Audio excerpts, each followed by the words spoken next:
پھر چھا گیا، کیسے تجھ سے کروں سامنا، گر رہا ہوں ذرا تھامنا۔ جناب علیہ خوش آمدید کہتے ہیں آپ کو۔ علماء کرام کے ساتھ ہماری نشست ہوتی ہے۔ جناب قبلہ مفتی احسن نوید نیازی صاحب، مفتی سہیل صاحب، مولانا کمیل میدوی صاحب، مفتی عامر صاحب ہمارے ساتھ ہیں۔ بغیر کسی تمہید کے ٹیلی فون نمبر آپ کی اسکرین پر گاہے بگاہے آتا رہے گا، آپ اس پر اپنے سوالات آڈیو یا ویڈیو کی صورت میں بھیج سکتے ہیں۔ بس میں سیدھا چلتا ہوں پہلے سوال کی جانب۔ قبلہ آپ بتائیے گا، دکھائیے جی پہلا سوال۔ السلام علیکم۔ میرا یہ سوال ہے، اگر کوئی بندہ ہمارا جائز کام بنا رشوت لیے نہ کر رہا ہو اور ہم نے اس کو منانے کی ہر ممکن کوشش کی ہو پھر بھی وہ نہیں مان رہا ہو، تو ایسے میں کیا رشوت دینے والا گناہ گار ہوگا؟ اچھا مفتی صاحب، یہ میں آپ بھی جانتے ہیں اسی سوسائٹی میں رہتے ہیں، لیکن میں عینی شاہد ہوں، یہ انتہائی پیش آنے والا مسئلہ ہے، یعنی کہ انتہائی پیش آنے والا مسئلہ ہے کہ لوگ ایسے چھٹتے جو نا پیسے مانگتے ہیں خالصتاً جائز کام کے، وہ بغیر کسی فلٹر کے کہ بھائی جان اتنے ہو جائیں گے میرے۔ اب آپ کہتے ہیں یار کام تو کروانا ہے تو بھائی اب کیا کریں، پھر رشوت کیا کریں؟ بسم اللہ الرحمن الرحیم، صلی اللہ علیہ حبیب محمد وعلی آلہ وصحبہ بارک وسلم۔ پہلے تو حتی الامکان رشوت سے بچنا ہی چاہیے، اس کی پر بڑی وعیدات بھی ہیں، الراشی والمرتشی فی النار، رشوت لینے والا رشوت دینے والا دونوں نارے دوزخ میں جلیں گے، وعیدات ہیں۔ تو ان وعیدات کو پیش نگاہ رکھ کر حتی الامکان بچنا ہی چاہیے۔ اب آ جائیں جو کور پوائنٹ ہے، جو ایشو ہے اصل، جو پریکٹیکل جو ہو رہا ہے، گراؤنڈ ریئلٹی، اس میں دیکھیں یہ ہے کہ رشوت لینا تو کسی بھی صورت میں جائز نہیں ہے، گناہ ہے بہرحال، رشوت لینا بہرحال گناہ ہے، حرام ہے۔ اب رشوت سوری کی بات کر رہا ہوں، یہ زیادہ متعلقہ یہ مسئلہ بھی پیش آنے والا اس لیے ہے کہ اکثر لوگ کہتے ہیں کہ بھائی میں جس عہدے پر ہوں میں نہیں لوں گا، لیکن پورا ایک سندھ میں تو میں خیر زیادہ تفصیل میں سسٹم کی ٹرم بڑی مشہور ہے کہ جس میں بدامی صاحب ایک عہدے پر ہیں تو پھر فلاں صاحب کو، پھر فلاں صاحب کو، پھر فلاں صاحب کو بھی جانا ہے۔ تو اس میں اگر میں کہوں کہ یار میں قسم سے 1 روپیہ بھی دے رہا، لیکن اگر میں نے اپنے کام پہ ایمانداری سے اپنے کام پہ رہنا ہے تو لینے پڑیں گے آگے دینے کے لیے، تو آپ کہہ رہے ہیں اس کی کوئی جسٹیفیکیشن نہیں، کوئی گنجائش نہیں ہے، رشوت لینا بہرحال ناجائز ہے۔ فقہ حنفی میں اور بلکہ اسلام میں رشوت لینے کو تو کہیں بھی جائز قرار نہیں دیا گیا۔ رشوت دینے کی جہاں تک بات ہے تو رشوت دینے کی بعض جوازی صورتیں ذکر کی گئی ہیں مجبوری کی حالت میں، کہ جب ضرر دور کرنا مقصود ہو، دفع ضرر، اپنے آپ کو پہنچنے والا نقصان دور کرنا ہو، جو جائز حق ہے اپنا وہ بغیر رشوت دیے کسی بھی طرح نہ نکل سکتا ہو، تو اس صورت میں گنجائش ہے، لیکن اس کو ناپسندیدہ سمجھتے ہوئے، ایسا ہے کہ بندے نے کر دیا لیکن ناپسندیدہ سمجھ کر، برا سمجھ کر کر دیا، تو یہ جو دینے والا ہے اس کے لیے تو گنجائش نکل آئے گی، لینے والا بہرحال جو ہے وہ گناہ گار ہے، وہ عذاب نار میں گرفتار ہوگا اگر اللہ نے اپنا فضل نہ فرمایا تو اس لیے ڈرنا چاہیے۔ کوئی ہے رائے کا اختلاف ہے اس میں کچھ؟ بالکل ایسے ہی ہے، بس یہ کہ دل خون کے آنسو روتا ہے کہ جب آپ نے سوال کے ساتھ یہ ایڈ کیا کہ یہ انتہائی پیش آنے والا مسئلہ ہے، حقیقت بھی یہی ہے، تو یہ ہمارے لیے باعث شرم ہے، as a society, as a country, اور سسٹم کی جو بات کر رہے ہیں تو سسٹم کو چلانے والے ہیں ان کے منہ پر ایک تماچا ہے گویا کہ آپ نے نظام ایسا بنایا ہوا ہے کہ جہاں جب تک اوپر تک سلسلہ نہ پہنچے تو ایک عام شہری کا جائز کام نہیں ہوتا، تو تف ہے ایسے نظام پر کہ جب تک کہ یعنی ایک انسان جو حرام نہیں کرنا چاہ رہا آپ زبردستی اس کو وہاں کرنا، اور یہ پھر یاد رہے کہ یہ جائز کاموں کی بات ہو رہی ہے، ابھی اس کی تو بات ہی نہیں ہو رہی، ناجائز کام کا سوال ہی نہیں آیا، وہ تو ظاہر سی بات ہے، یہ جائز کام کی بات ہو رہی ہے خالصتاً۔ کیا میں کوئی مثالیں دینے لگا تو تھوڑی بات لمبی ہو جائے گی، اگلا سوال سنائیے گا جی۔ السلام علیکم، میرا کیش ٹرانسفر کا کام ہے، موبائل اپلیکیشن پہ جو کیش ٹرانسفر ہوتا ہے اس پر جو ہم کسٹمر سے پروفٹ لیتے ہیں 10 روپے، تو کیا وہ ہمارے لیے جائز ہے؟ کیونکہ کمپنی ہمیں اس پہ کوئی پروفٹ نہیں دیتی۔ یہ میرا خیال ہے اور اسی دکان سے انہوں نے میسج ریکارڈ کرایا کہ جہاں یہ کیش ٹرانسفر کا، ہاں کیا ہے میرے خیال میں کرنے سے پہلے کیا ہے یا شاید ویٹ کر رہا ہوں کہ آپ بتائیں تو پھر وہ آگے کی ٹرانزیکشن کریں، کیا بتائیں۔ بسم اللہ الرحمن الرحیم، صلی اللہ علیہ وآلہ وصحبہ وبارک وسلم۔ دیکھیں یہاں پر جو کیش ٹرانسفر کرتے ہوئے جو کمیشن لیا جاتا ہے وہ پیسوں پر پیسہ نہیں لیا جاتا، بلکہ وہ اپنی سروس جو پیش کر رہے ہیں اس کے لیتے ہیں، یہ جائز ہے۔ بالکل ٹھیک، بالکل ٹھیک، صحیح۔ تو پھر میں جلدی سے اگلے سوال کے پھر ایک ساتھ آپ بتا دیجیے گا، اگلا سوال دکھائیے گا مفتی عامر صاحب۔ میرا سوال یہ ہے کہ گھر میں گیدڑ سنگی رکھنا جائز ہے؟ کیونکہ میرے ایک دوست کے پاس تھی، اس نے مجھے وہ دے دی ہے، وہ کہہ رہا ہے یہ گھر رکھنے سے نا گھر کے جو مسئلے مسائل ہوتے ہیں بہت زیادہ وہ نا ذرا صحیح ہو جاتے ہیں، تو مجھے یہ علماء سے پوچھنا ہے کہ گھر میں یہ گیدڑ سنگی رکھنا چاہیے کہ نہیں رکھنا چاہیے؟ مفتی عامر صاحب، فریقین کی جانب سے مجھے باقاعدہ یہ ریکمنڈ کیا گیا ہے کہ آپ سے ہی یہ سوال پوچھا جائے، پتہ نہیں اس کا کیا پس منظر ہے, آپ کیا کہیے گا؟ مطلب یہ پوچھتے وہ کہ گھر میں قرآن رکھیں, حدیث رکھیں, کوئی اللہ رسول کا نام رکھیں, گیدڑ سنگھی رکھنے کا پوچھ رہے ہیں, اور پتہ نہیں کیا کیا رکھیں گے لوگ گھر میں. یہ توہمات ہیں, اس کی کوئی حقیقت نہیں ہے. لوگوں میں یہ بات صحیح ہے کہ مشہور ہے, مطلب کہتے ہیں گیدڑ سنگھی آ گئی. اب جن کے پاس آئی ان کے حال بھی تو دیکھ لو کیا ہوا, وہ گیدڑ سے بھی زیادہ برا حال ہوا ہے ان کا. کوئی نہیں ہے اسلام میں اس کا ایسا کوئی کانسیپٹ. دنیا جس سسٹم کے تحت چل رہی ہے, اللہ تعالیٰ نے ایک پورا نظام بنایا ہے. کسی بھی کام کے ہونے کرنے, کسی کے بھی ترقی اور عروج اور زوال کے اسباب پیدا کیے ہیں. گیدڑ سنگھی کسی ترقی اور تنزلی کا سبب نہیں ہے. لیکن رکھنا جائز ہے یا فقہی طور پہ حرام ہو جائے گا رکھنا؟ جو چاہے آپ کا گھر ہے رکھ لو جی, کوئی فرق نہیں پڑنے والا ہے. نہیں, لیکن اگر اس یقین سے رکھے کہ یہ میری قسمت بدل دے گا تو پھر شاید حرام بھی ہو جائے. حرام ہے نا, بالکل حرام. ہاں بالکل حرام اگر اس یقین سے رکھیں. ٹھیک, بالکل صحیح, بالکل صحیح. قبلہ آپ جی سکھائیے گا, اگلا سوال دکھائیے.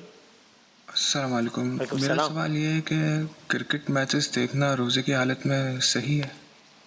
اچھا, یہ میرا خیال ہے پاکستان ہارا ہے, اس کے 1 گھنٹے بعد ریکارڈ کرایا, جس طرح یہ افسردہ لگ رہے تھے جتنے. جی بتائیں. کرکٹ میچ سے ہے کہ اس دوران جب بندہ جن کیفیات سے گزر رہا ہوتا ہے تو وہ بھی میرا خیال ہے ایک مسئلہ. جی جی, بہتر انداز. ان کیفیات کو جو دل میں آ رہی ہوتی ہیں پاکستان کا میچ دیکھ کر اس کو زبان پر لانا جائز نہیں ہے, کیونکہ پہلے پاکستان فائنل سے نکلا, پھر فائنل پاکستان سے نکل گیا. صحیح بات ہے. اللہ تعالیٰ رحم ہی کرے, بس اگلی جنریشن پہ کوئی انسپریشن نہیں بچی. البتہ یہ کہ روزے کے عالم میں کرکٹ میچ دیکھنا جائز ہے, اس سے روزہ فاسد نہیں ہوتا. ٹھیک ہے. اور گیدڑ سنگھی اگر فقہ جعفری سے تعلق ہو تو رکھ سکتا ہے, یا یہ مسئلہ بھی فقہ سے بالا تر ہے؟ یہ آفاقی مسئلہ ہے, اور گیدڑ جو ہے وہ ہر جگہ گیدڑ ہی ہے, شیعہ سنی نہیں ہے وہ.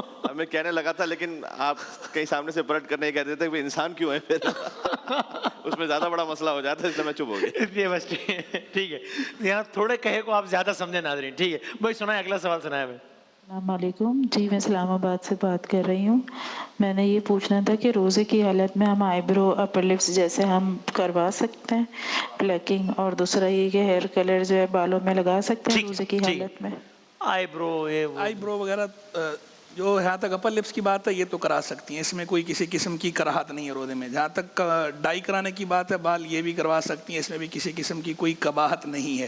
بس ڈائی کے بارے میں ایک یہ اختلاف ضرور ہے کہ سیاہ رنگ کے بارے میں, کہ بعض حضرات علماء کی رائے یہ ہے کہ عورت ہو یا مرد ہو سیاہ رنگ سے نہیں رنگ سکتے, ڈائی نہیں کر سکتے. اچھا, کیونکہ بعض حضرات علماء جو ہے اس کے جواز کی بات کرتے ہیں. اکثر علماء کی کیا رائے؟ میرا اپنا میلان جواز کی طرف ہے, اور جو احادیث پیش کی جاتی ہیں ان احادیث کے جواب بھی باقاعدہ ائمہ نے دے رکھے ہیں. امام طحاوی نے اس کا جواب دے رکھا ہے, امام ابو یوسف رحمہ اللہ نے جواب دے رکھا ہے, امام اہل بیت سے ثابت ہے, امام زین العابدین سے ثابت ہے سیاہ رنگ کا خطاب. تو بہرحال اس طرف دونوں طرف تعداد بڑی ہے. میرا اپنا میلان اس طرف ہے کہ سیاہ رنگ بھی کرایا جا سکتا ہے, جائز ہے. اب آ جائیں آئی برو کی طرف. آئی برو کی بات جہاں تک ہے تو روزہ ہو یا غیر روزہ ہو, آئی برو جو ہے وہ اگر بہت زیادہ بری ہو رہی, بدنما جس کو کہتے ہیں, برا لگنا, تو وہ اگر جو بقدر ضرورت تراش لی اس کی تو گنجائش ہے. لیکن جس طرح آج کل رائج ہو گئی ہے کہ بدعنوان نہیں لگ رہی ہوتی, ویسے ہی اس کو بنا رہے ہوتے ہیں, بہت یہ ترشواتے ہیں, تو اس کی اجازت نہیں ہے. ٹھیک ہے, بارے میں وعیدات ہیں حدیث. اگلے سوال میں جانے سے پہلے دیکھیے, ظاہر سی بات ہے یہاں پر کوئی بھی اگر فتویٰ یا رائے دی جاتی ہے اس کے پیچھے کوئی استدلال ہوتا ہے, دلیل ہوتی ہے. اگر کوئی ایک عالم کہہ رہا ہے کہ ان روایت کی وجہ سے ہمارا یہ فتویٰ ہے, تو جن کی مختلف رائے ان کے پاس بھی کوئی روایت ہیں. اب ظاہر ہے یہاں یہ نہ یہ فورم ہے نہ اتنا وقت ہوتا ہے کہ وہ سارا استدلال دلائل پیش کیے جائیں, تو گوز وداؤٹ سینگ کہ وہ ہر فتوے کے پیچھے ایک رائے ہوتی ہے. ہم ہی ان سے گزارش کرتے ہیں کہ اس ڈیٹیل میں نہ جائیں, ورنہ دامن میں گنجائش بھی نہیں رہے گی, اور شاید وہ بہت عوام والی بحث بھی نہیں ہے. سو اٹ گوز وداؤٹ سینگ کہ یہ معاملہ ایسا ہی ہے. ذرا اگلا سوال سنائیے گا. جی السلام علیکم. وعلیکم السلام. میرا سوال یہ ہے کہ شادی کے موقع پر گھروں میں ڈھولکیاں بجتی ہیں اور گانے بھی گائے جاتے ہیں, تو یہ غلط ہے یا اس کی اجازت ہے؟ لگ رہا ہے کہ پہلا اشرا گزر گیا ہے, اب عید کی قریب. جی جی, وہ کہ شادی کے موقع میں گھر میں ڈھولکیاں بجتی ہیں, گانے وانے, تو یہ جائز ہے یا غلط؟ دیکھیں, نبی صلی اللہ تعالیٰ علیہ وسلم نے شادی کے موقع پر دف کی اجازت دی ہے. ٹھیک ہے نا, لیکن آج کل جو دف ہوتے وہ اس زمرے میں نہیں آتے. باقی ڈھول ہے, باقی موسیقی ہے, یہ تمام کی تمام شریعت اسلامیہ میں جائز نہیں ہے. اور کیا ہی اچھا ہو کہ شادیوں کا آغاز اللہ تعالیٰ کے اور اس کے پیارے محبوب کے نام نامی سے ہو, تاکہ اللہ رب العالمین برکت عطا فرمائے, نہ کہ شیطان کو خوش کرنے سے ہو. اور اب کچھ لوگوں نے, یعنی اچھی بات کی ظاہر ہے تعریف بھی کرنی چاہیے نا, تو اب میں نے دیکھا ہے کافی لوگوں میں رواج اب کی طرح محفل نعت یا قرات یا کوئی مرثیہ, یعنی اس لیے ایک اچھی آج سے 8-10 سال پہلے چلے جائیں تو یہ جو گھر کی بڑی بوڑھیاں ہوتی ہیں نا, اگر کوئی لڑکا کہے کہ بھئی میں شادی میں نعت خوانی کراؤں گا, میں قرآن خوانی کراؤں گا, اللہ کا نام لوں گا, تو وہ کہتی تھی کہ آپ نے مردے, مطلب کہ مردہ خانہ بنایا ہوا ہے آپ نے, کوئی میت ہوئی ہے. یعنی ہمارا ذہن یہ تھا, لیکن الحمدللہ اب چینج آ رہا ہے اور لوگوں نے یہ شروع کیا. میں سمجھتا ہوں کہ بہت اس کو اپریشیٹ کرنا چاہیے. بالکل صحیح بات. اور میرا خیال ہے آپ کہیں گے کہ جو لوگ, جن لوگوں کا سوسائٹی میں زیادہ اثر و رسوخ ہے, وہ ذرا زیادہ یہ کام کریں تاکہ ایگزامپل بنے. اس کے ساتھ یہ بھی شامل کر دیجیے گا, مثال کے طور پہ میں نے دیکھا کچھ لوگ ہیں جن کے بارے میں شہرت ہے کہ ہاں جی فائنینشیل اچھے تگڑے لوگ ہیں, جب انہوں نے اپنے گھر کی شادیوں میں ایک ڈش یا سادہ کھانا رکھا تو اگلے 10 لوگوں کو مثال مل گئی کہ یار جب فلاں اپنے گھر کی شادی میں ایک کھانا رکھ سکتا ہے تو ہم کیوں نہیں رکھ سکتے. ورنہ غریب بیچارہ اسی چکر میں کہ 3 ڈشیں کرنی ہیں 12 لاکھ ہو جائے گی, بیٹی کی شادی 1.5 سال آگے چلی جاتی ہے. تو جن کا اثر و رسوخ ہو ان کو اس طرح اپنی تھوڑی سی ایگو کو مار کے ایسی مثالیں سیٹ کرنی چاہیے. یہ بھی ایک نیکی ہو سکتی ہے. جی ہاں بالکل, نیکی کیا, یہ تو بہت بڑی ذمہ داری ہے. قرآن کہتا ہے کہ اللہ تبارک و تعالیٰ جب کسی بستی کو تباہ کرنا چاہتا ہے تو اس بستی کے جو ویل ٹو ڈو, رچ اور بڑے لوگ جو ہوتے ہیں, مترفین جو ہوتے ہیں, ان کو جو ہے وہ آزادی دے دیتا ہے. پھر وہ اس طرح کے کام کرتے ہیں کہ پوری بستی پکڑ میں آتی ہے. جو لوگ معیار سیٹلڈ ہیں, جن کو جو ہے وہ معیار قائم کرنا چاہیے, وہی اگر ایک ہلکے معیار کی طرف چلے جائیں اور لوگوں کو جو ہے وہ مشکل میں ڈال دیں, ایسے کام کریں جس کی وجہ سے پریشانی بڑھے, ان کی پکڑ زیادہ ہے, ان کی ذمہ داری زیادہ ہے, ان کی جواب دہی پہلے ہوگی. انہوں نے جو ہے وہ اس طرح کی چیزیں رائج کی کہ جس کی وجہ سے بعد والے جو ہے وہ مشکل میں آ گئے. بلکہ میں یہ کہوں گا کہ غریب آدمی اگر خرچ نہیں کرے گا, سادگی سے کرے گا, لوگ کہیں گے پیسہ ہی نہیں ہے اس کے پاس. لیکن امیر آدمی سب کچھ ہوتے ہوئے نہیں کرے گا, سادگی سے کرے گا, تو میں سمجھتا ہوں کہ ترغیب ہوگی اور بہت سی فیملیز اس طرف مائل ہوں گی. بالکل صحیح. اس پہ آپ کہیے گا چونکہ ایک پیش آنے والا مسئلہ ہے نا بہت ہی. حضور صلی اللہ علیہ وسلم کے زمانے میں شادی اتنی آسان تھی. ایک خاتون آئی مسجد نبوی میں, یا رسول اللہ صلی اللہ علیہ وسلم میں ازدواج کرنا چاہتی ہوں. اس سے یہ بھی سمجھ میں آتا ہے کہ خواتین کا کیسے ایکسیس تھا رسول اللہ کے پاس کہ وہ آ کے اپنی بات کہہ سکتی تھیں. حضور نے صحابہ کرام سے کہا کہ آپ میں سے کوئی ہے جو ازدواج کرنا چاہتا ہے. حضرت جویبر رضی اللہ تعالیٰ عنہ موجود تھے, کہا یا رسول اللہ میں ازدواج کرنا چاہتا ہوں لیکن مال نہیں ہے, کوئی گھر نہیں ہے, کوئی ثروت نہیں ہے. کہا کوئی سورہ یاد ہے جو میں نے تمہیں سکھایا ہے؟ کہا یا رسول اللہ سورہ یاد ہے. کہا بس وہ مہر پہ سکھا دو, وہ مہر ہو گیا, ازدواج ہو گیا, نکاح پڑھ دیا گیا, بات ختم. اتنا آسان ترین رکھا تھا حضور مکرم نے ازدواج. حلال کو آسان بنائیے تاکہ حرام سے انسان بچ سکے, ایک بات. دوسرا یہ کہ یہ جو تصور ہے نا کہ قرآن خوانی ہو گئی, نعت خوانی ہو گئی, کوئی ایسا سلسلہ ہو گیا تو یہ تو موت, جیسے کہ مفتی صاحب نے اشارہ کیا. تو حضرت سیدہ کونین سلام اللہ علیہ, مولا علی علیہ السلام, ان کا ازدواج ہوا. بی بی تشریف لائیں جب مولا علی علیہ السلام کے بیت الشرف میں, فرمایا کہ یا امیر المومنین, یا علی, میں اپنے بابا کے گھر سے آج آپ کے گھر آئی ہوں. فشبہت, تو میں نے تشبیہ دی کہ ایک دن مجھے آپ کے گھر سے قبر میں منتقل ہونا ہے. انہوں نے اپنے ازدواج کے موقع پر اس موت کے مرحلے کو یاد کیا اور فرمایا کہ کیوں نہ ہم عبادت خداوندی کے ذریعے سے اس پوری نئی زندگی کا آغاز کریں. جب رسول اللہ نے مولا علی علیہ السلام سے پوچھا کہ آپ نے اپنی زوجہ کو کیسا پایا, تو مولا علی علیہ السلام نے جواب دیا کہ نعم العون علی طاعت اللہ, میں نے سیدہ کونین کو عبادت خداوندی میں بہترین مددگار پایا. تو کل ایمان ہے, ان کی مددگار ہیں بی بی فاطمہ الزہرا سلام اللہ علیہا. تو بہترین جوڑا وہ ہے کہ جو دونوں ایک دوسرے کے مددگار ہوں اللہ کے راستے پہ آگے بڑھنے کے لیے. کیا کہنا ہے, جزاک اللہ, کیا کہنا ہے. ایک آخری ایک سوال چلا دیجیے گا, 2-3 منٹ ہے, میں فائنل کامنٹ. جی میرا سوال یہ تھا کہ ہم کافی ٹائم سے ماہ رمضان کے پروگرامز دیکھ رہے ہیں, اور بھی پلیٹ فارمز پہ کافی علماء کرام بیٹھے ہوتے ہیں, لیکن ان میں یہ ہوتا ہے کہ کنٹروورسیز چلتی رہتی ہیں اور ایک دوسرے سے اختلافات رہتے ہیں. لیکن ماشاءاللہ سے شان رمضان کے تمام علماء کرام میں کافی اتفاق ہے اور اتفاق کے ساتھ سارے معاملات کو ہینڈل کرتے ہیں. تو یہ اتفاق کیسے ہے, یہ کیسے برقرار رکھا ہے آپ نے؟ ہاں اس میں آپ کہیے گا, اور میں اس میں یہ کہوں گا کہ کہیں بھی کسی نے یہ نہیں کیا کہ کسی نے اپنی کوئی رائے کمپرومائز کی ہو. لیکن ہے کہ وہ اختلاف کا ایک طریقہ ہوتا ہے، یہی ہے نا، ورنہ کبھی یہ تو نہیں ہوا کہ انہوں نے کہا کہ نہیں جی فقہی طور پہ ہماری رائے تو ہے لیکن چلے میں رائے نہیں دیتا تھا، اور آپ نے بھی کبھی نہیں، اور ایسا ہونا بھی نہیں چاہیے ظاہر ہے۔ اس تو یہ میرے خیال میں بہترین مثال ہے کہ اختلاف ہو سکتا ہے شائستگی کے ساتھ۔ بالکل، اختلاف تو ویسے بھی حسن ہے، اور اختلاف جہاں انسان زیادہ تعداد میں ہو تو اختلاف رائے وہاں ویسے بھی ناگزیر ہے۔ صحیح۔ جب ذہین لوگ جمع ہوں گے تو یہ تو ہو ہی نہیں سکتا کہ سارے ذہین لوگ جو ہے وہ ایک ہی بات کہہ رہے ہوں۔ سبحان اللہ۔ ذہین لوگوں کی جو رائے ہوتی ہے وہ ذہین علماء اور ذہین ہوسٹ اگر ہو تو کیسے؟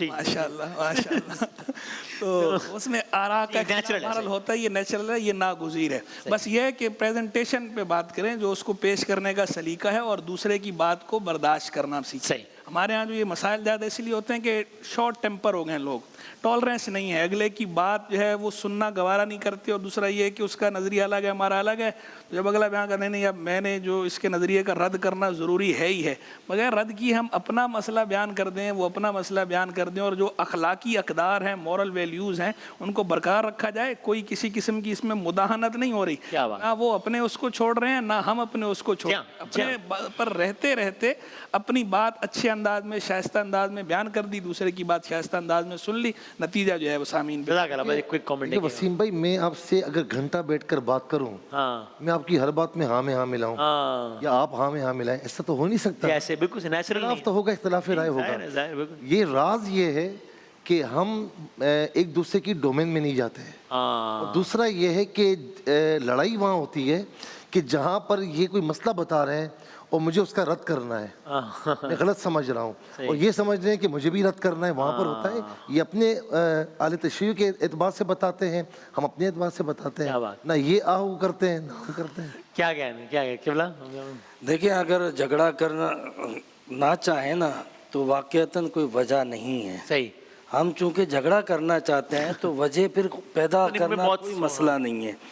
بات یہ ہے کہ یہاں پر اس فورم کی خوبصورتی یہ ہے کہ کوئی اپنی رائے دوسرے پر مسلط نہیں کرتا۔ صحیح۔ جھگڑا کب ہوتا ہے؟ جب آپ کہو گے جو میں کہتا ہوں وہ مان لو، اور جو آپ کہتے ہو اس کو چھوڑ دو۔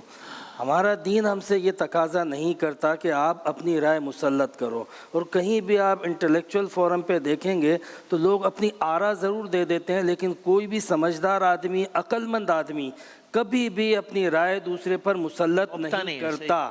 جہاں جھگڑے ہوتے ہیں آپ کو یہ سین بالکل کلیئر نظر آئے گا کہ وہ اپنی رائے مسلط کرنا چاہتے ہیں۔ بالکل صحیح۔ فائنل ورڈز مولانا کمال صاحب۔ یقین جانیے گا کہ یہاں کوئی فیبریکیشن نہیں ہو رہا ہوتا۔ جی جی، یہ میں اس کا عینی شاہد ہوں، میں اس کا گواہ ہوں۔ ایسے ہی اس کے بعد جو آف ایئر ہے اس سے زیادہ ہی یگانگت ہو سکتی ہے، اس سے کم نہیں ہوگی۔ کیا بات ہے، واہ واہ۔ یہاں پر کوئی مصنوعی سلسلہ نہیں ہو رہا ہوتا، بلکہ جو کچھ ہے وہ حقیقت ہے، دل سے ہے۔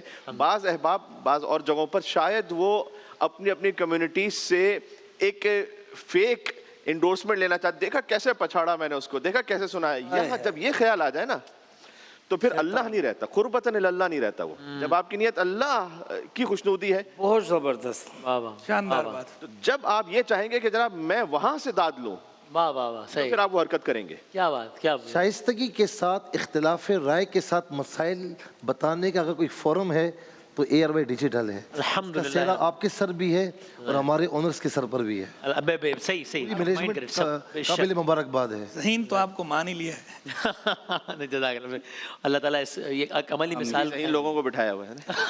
ماشاءاللہ۔ اللہ تعالیٰ اس اتحاد کے اس عملی مظاہرے کو ہمیشہ سلامت رکھیں انشاءاللہ۔ ایک وقفہ، علم کے موتی بکھیر دی علماء کرام نے۔ ہمارے اگلے سیگمنٹ کا عنوان، وہ کوئز کا سیگمنٹ ہے، اس کا عنوان شان علم ہے، وہ بریک کے بعد آتے ہیں۔